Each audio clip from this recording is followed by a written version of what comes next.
All right, let's learn some basic Linux commands. And don't worry if you have a Windows PC, you can still learn with us because I'm going to show you how to run Linux commands on Windows. Right-click the Windows menu, then click Terminal, Admin to launch PowerShell as an administrator. But if you already have Linux on your PC, you can open your terminal and skip this part. Now run the first command, wsl-install-no distribution. Press Enter.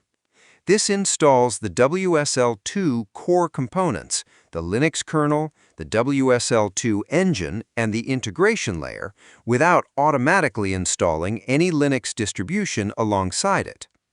I had already installed it. You'll see the installation process on your end. Windows may prompt you to restart to complete the WSL2 installation.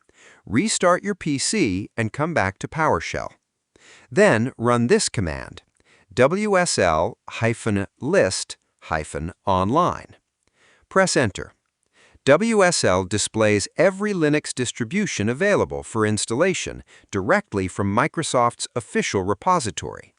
You'll see Ubuntu, Debian, Kali Linux, OpenSUSE, and others listed with their distribution names. Here's command to install your Linux. wsl-install-d Ubuntu-26.04. Replace Ubuntu-26.04 with the name of the Linux distribution you have chosen to install. Press Enter. WSL downloads and installs Ubuntu. The download is approximately 500 megabytes to 1 gigabyte and takes a few minutes depending on your internet speed. When the installation completes, Ubuntu launches automatically and prompts you to create a user account. Enter new Unix username. Type a username for your Ubuntu account. New password. Set a password. Nothing appears as you type. This is normal Linux behavior. Retype new password. Confirm it. Your Ubuntu user account is created. You're now at the Ubuntu command prompt inside WSL and ready to learn. Before we run commands, you need to understand this. Linux is not a single operating system. It's a family of operating systems called distributions, or distros, all built on the same Linux kernel but packaged differently by different organizations. Ubuntu, Debian, Fedora, Arch, OpenSUSE, Linux Mint, these are all Linux, but they make different choices about which tools and package managers to include. The most visible difference for beginners is the package manager, the tool used to install, update, and remove software. Ubuntu and Debian use apt.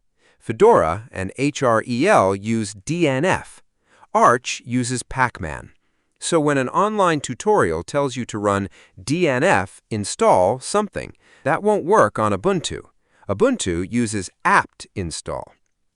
Everything in today's video is specific to Ubuntu and any Debian-based distribution, including Linux Mint, Pop! OS, and Kali Linux. The file system commands, the navigation commands, and most system commands are universal across all Linux distributions. Only the package manager commands differ significantly between distro families. With that foundation, let's open a terminal and get started. The first skill in Linux is navigating the file system, finding where you are, and moving around.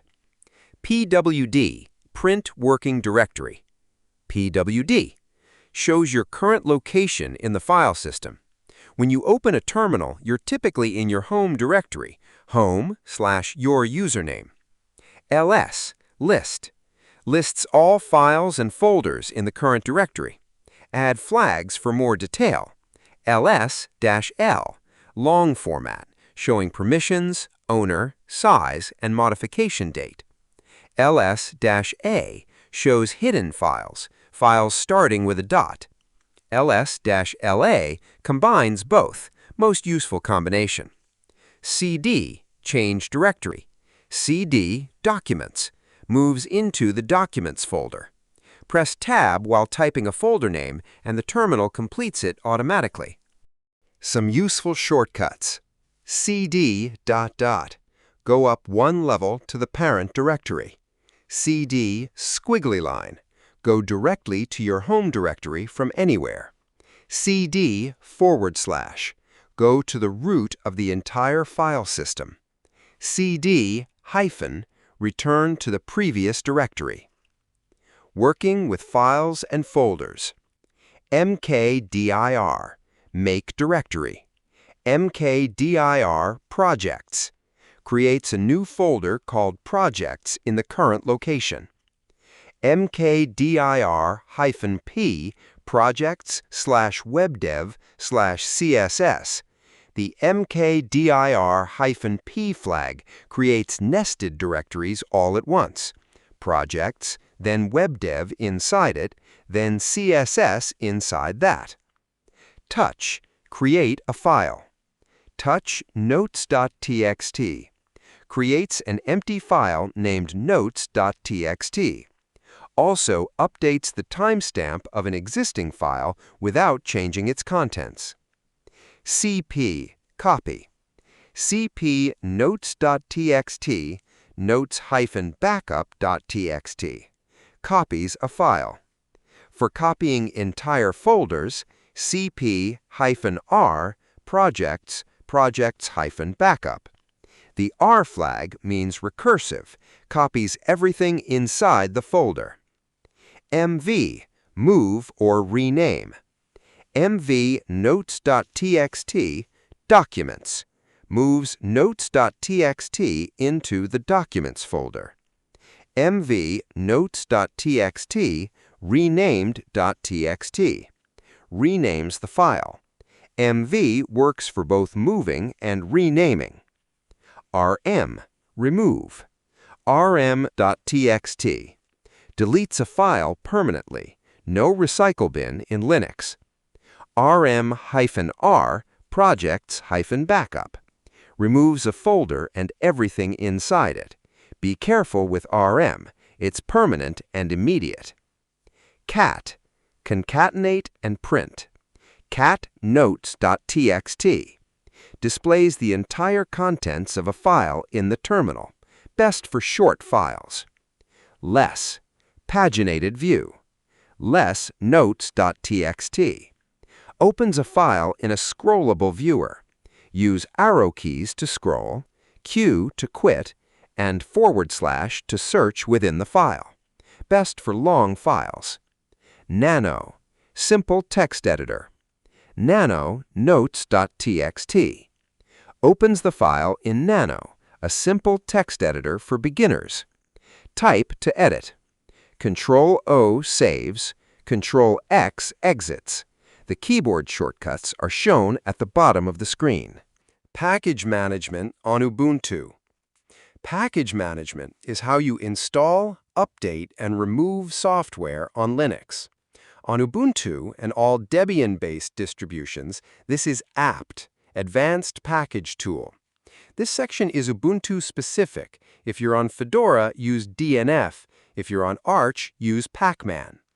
Sudo apt update refreshes the package list, fetches the latest available versions from Ubuntu's repositories. This doesn't install or upgrade anything, it just updates the local database of what's available. Run this before installing anything. Sudo apt upgrade installs available updates for all currently installed packages. Run after apt update. Sudo apt install package name installs a specific package. Sudo apt install VLC installs VLC media player. Ubuntu handles all dependencies automatically. Sudo apt remove package name removes an installed package. Sudo apt auto remove removes packages that were installed as dependencies but are no longer needed, keeps the system clean. Apt search keyword searches the package database for packages matching the keyword. No sudo needed. This is just a query. Apt show package name shows detailed information about a package, description, version, dependencies, before you install it. Sudo and permissions. Sudo equals superuser do. Many commands require administrator-level permissions, installing software, modifying system files, managing services. Prefix any command with sudo to run it with elevated privileges. Sudo command. Ubuntu will ask for your password the first time you use sudo in a session. Note, when you type your password, nothing appears on screen. No asterisks, no dots. This is intentional Linux security behavior. Just type your password and press Enter. System information and monitoring. uname-a shows the Linux kernel version, architecture, and system information, useful for confirming what kernel you're running. df-h, disk space usage, shows all mounted drives and partitions with their sizes and available space. The H flag means human readable, shows sizes in gigabytes and megabytes instead of bytes. du-sh folder shows the total size of a specific folder. du-sh documents. free-h shows RAM and swap usage, total, used, free, and cached memory in human-readable format. Top, real-time process monitor, showing CPU and memory usage for all running processes.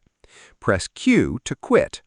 Press M to sort by memory usage, P to sort by CPU usage. H-top, a more visual, user-friendly version of top. May need to be installed.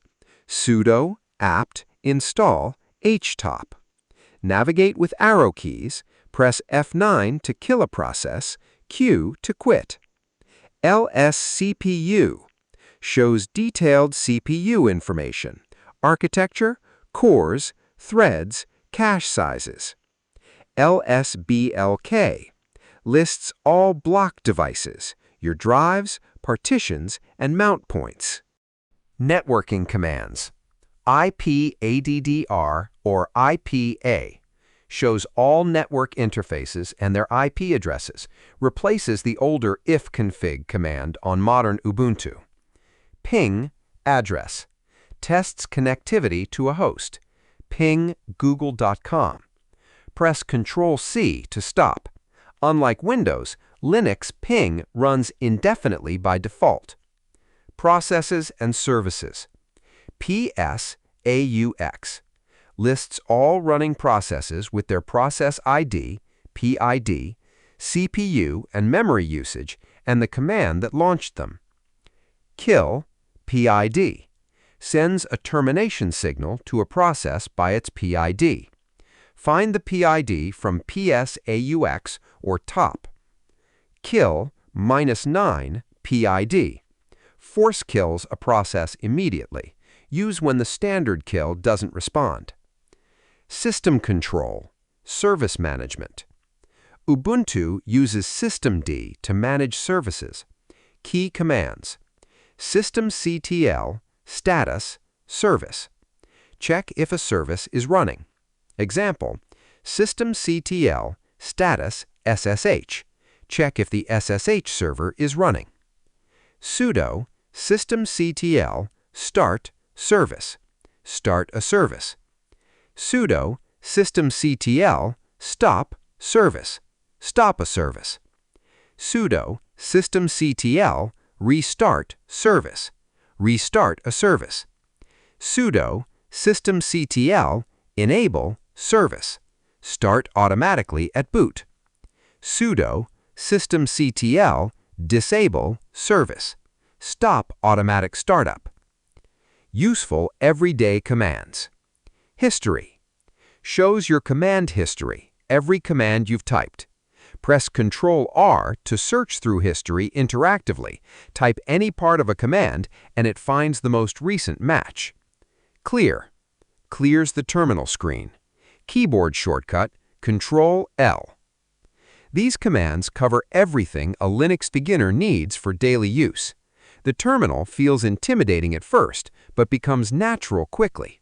Most of these you'll type so often they become muscle memory within a week. Drop a comment with the command you find most useful or the one that confused you most. I read every comment. Please hit a like and subscribe. Thanks for watching.